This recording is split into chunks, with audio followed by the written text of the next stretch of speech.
And now, it's time for another Dice Tower review with Ryan Metzler.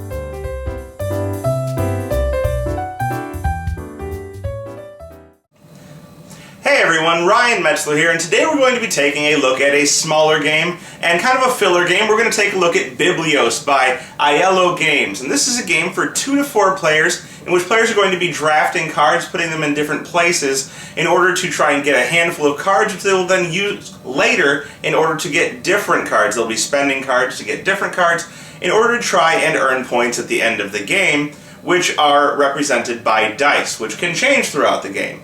So there's several changing factors. You're going to be getting cards, you're going to be changing dice and scoring points.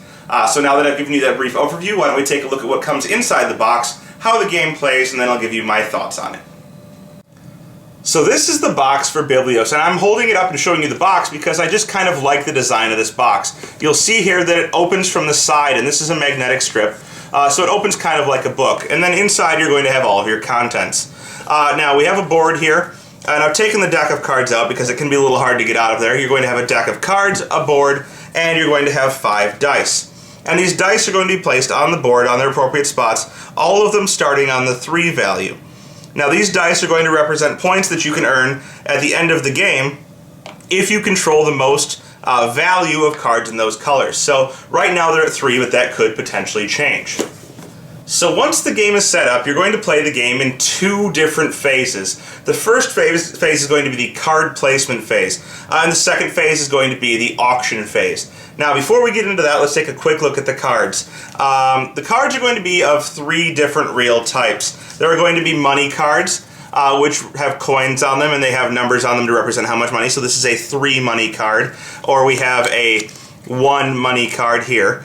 There are going to be value cards in different colors. So for example, we have a 2 blue here, which is going to influence the blue die and give you potential points if you control the blue die at the end of the game by having the most blue influence. Or we have, for example, a 1 orange here, worth less than the blue 2, but this one influences the orange die, and whoever is the most orange at the end of the game is going to get the orange value points. So if the die were still at 3, you'd get 3 points at the end of the game for having the most orange.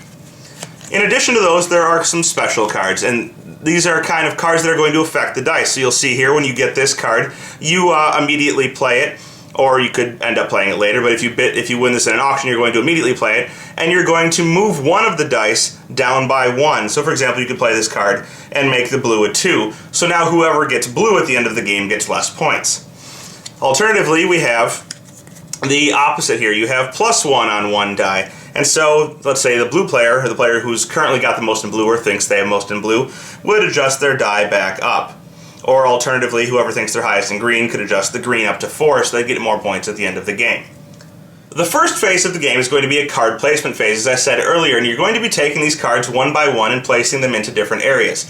Each player is going to look at the number of players plus 1 card. And this is because you're going to take 1 card for yourself, you're going to put 1 card in an auction pile, and then the remaining cards are going to go out for each of the other players to take on your turn into their hand. So essentially you're going to be giving each player 1 card, but they're going to choose in turn order which card they get.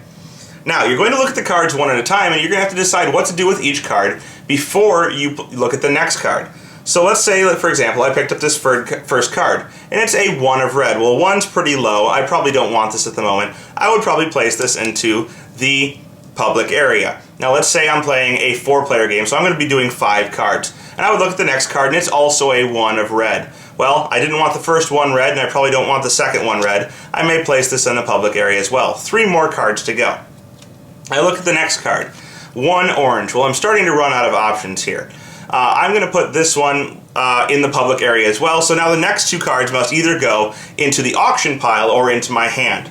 So this next card is a +1. Well, I've got this card, only I know what it is, and I don't particularly need this right now because it's the first round of the game, so I'm going to put this into the auction pile and we'll bid on it later. The last card has to go into my hand, and I ended up with a 1 orange. Not the greatest of turns. Now each player would also get to take one of these cards in turn order, so the second player might decide, well, this orange is more rare than the red, they take the orange, and then the other 2 players are going to get one of these red cards each.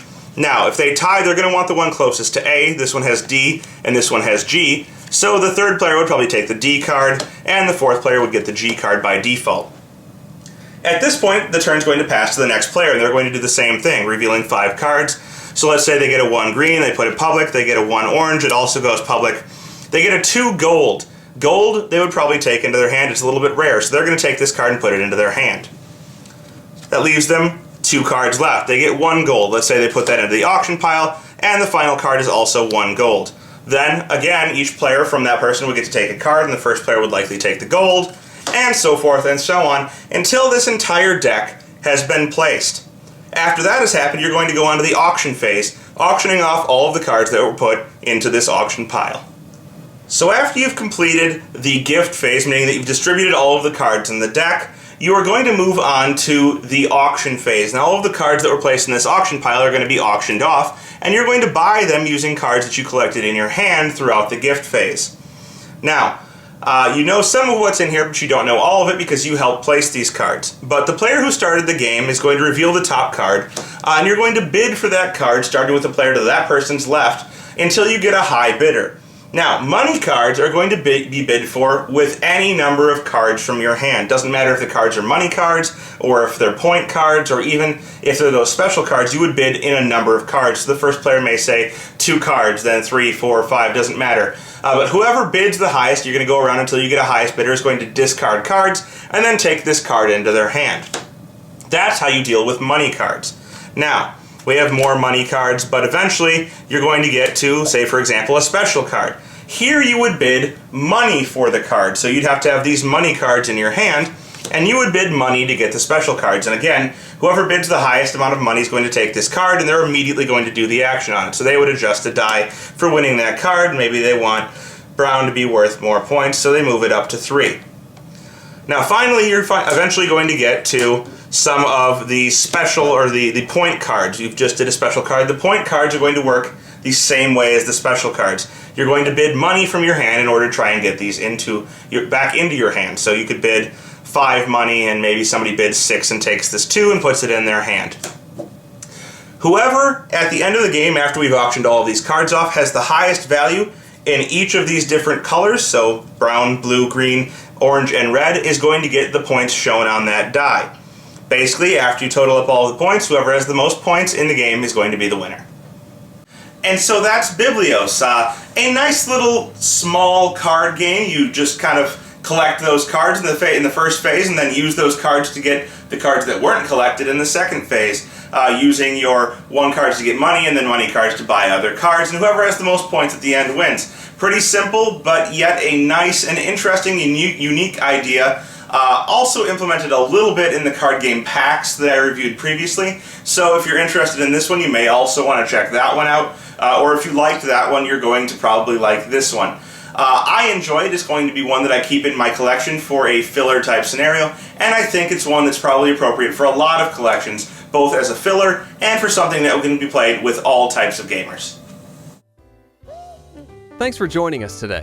For more written, audio, and video reviews, as well as the #1 board game podcast, check out the website at www.thedicetower.com. Until then, this is Eric Summerer, and you've been watching The Dice Tower.